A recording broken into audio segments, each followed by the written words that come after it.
So yeah, the number's up on your screen. Feel free to call in to talk about this topic or anything else you might want to talk about.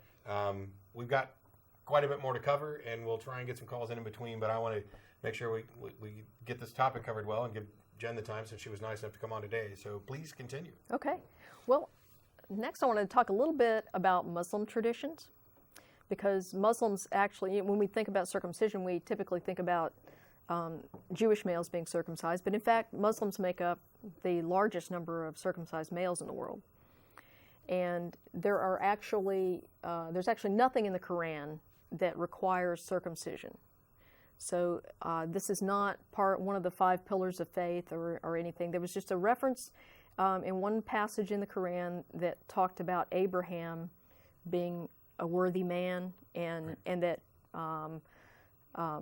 Muhammad was supposed to be like Abraham. And Abraham, of course, was circumcised as a very old man, so they took that, I think, to the extreme.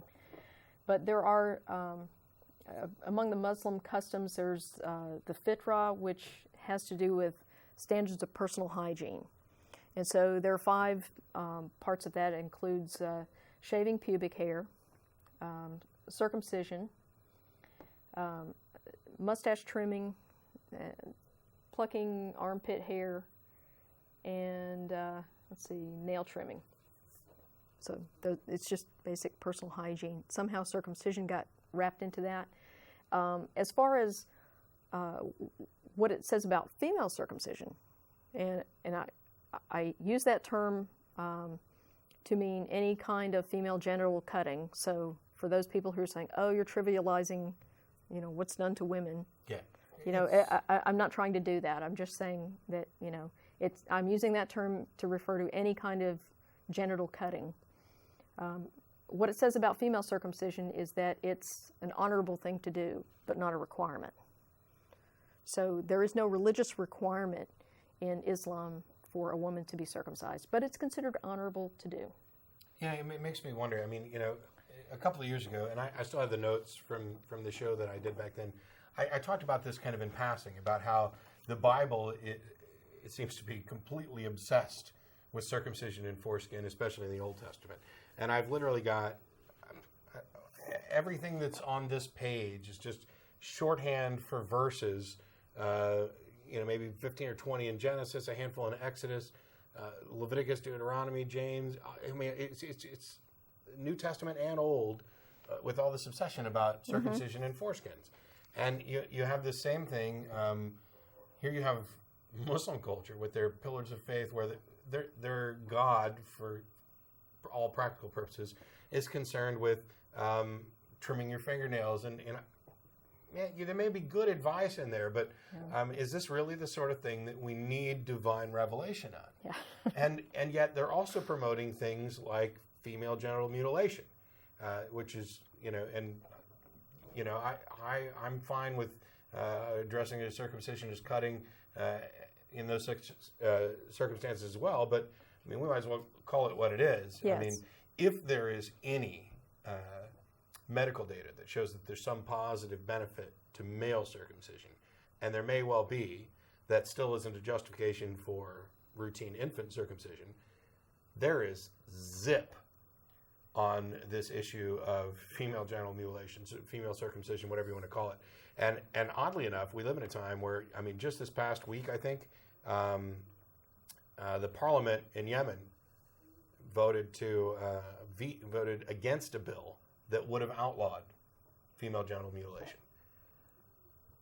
And this is believed to affect nearly 25% of Yemeni women. And the reason that was the issue's too sensitive.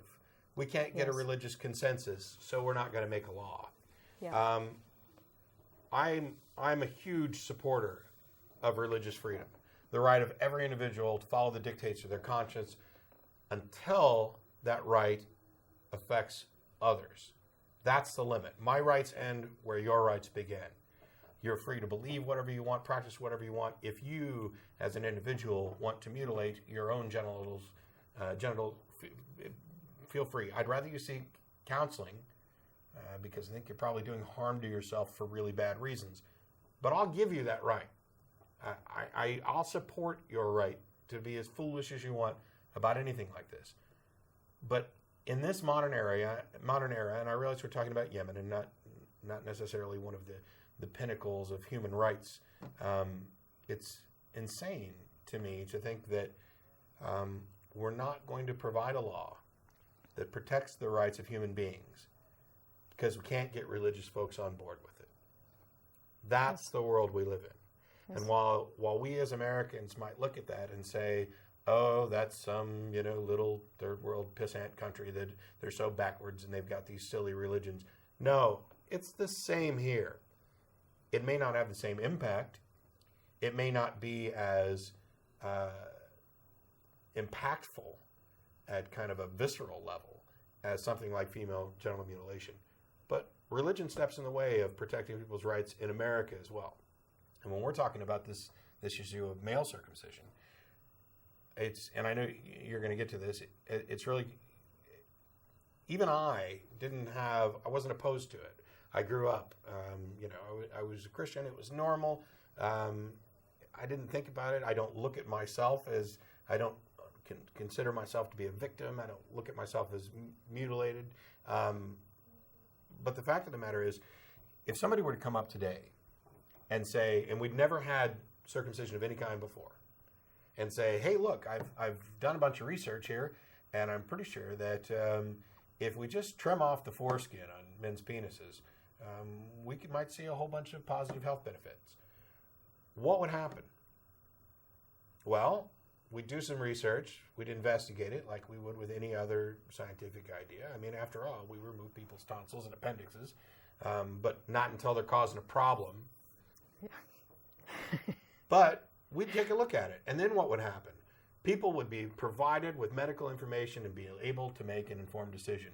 Nobody, if this hadn't already happened, if this hadn't been a tradition throughout the centuries, nobody would suggest, in any rational sense, that we begin routinely circumcising every male that's born. Yes, and in fact, that was one of the justifications that early Jewish philosophers used for doing it to an 8-day-old infant, aside from the fact that God told Abraham to do it, was that if you waited until later, as most of the desert tribes around there did, it was a puberty rite or a coming of age rite. If you wait until later, the man might refuse it. And so you could do this for the boy and basically initiate him into the covenant before he had a chance to refuse, before his fear would overcome him and he would have an opportunity to refuse. Right. And this was important because it was the father's responsibility to make sure this was done.